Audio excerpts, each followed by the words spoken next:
मुझे यूट्यूब पर वीडियोस बनाते हुए 3-4 साल हो गए हैं।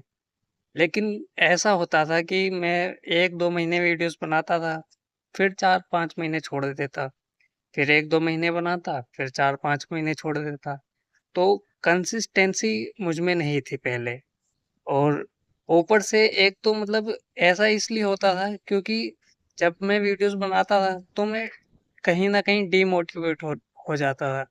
मतलब व्यूज़ आते नहीं थे चैनल पे और ऊपर से यार दोस्त ताने मारते थे कि यार वीडियोस बनाता है, कुछ होता भी है इससे, देख 10-15 व्यूज़ आते हैं, इसमें क्या भला होगा तेरा? तो उससे मैं डीमोटिवेट हो जाता और वीडियोस बनाना छोड़ देता।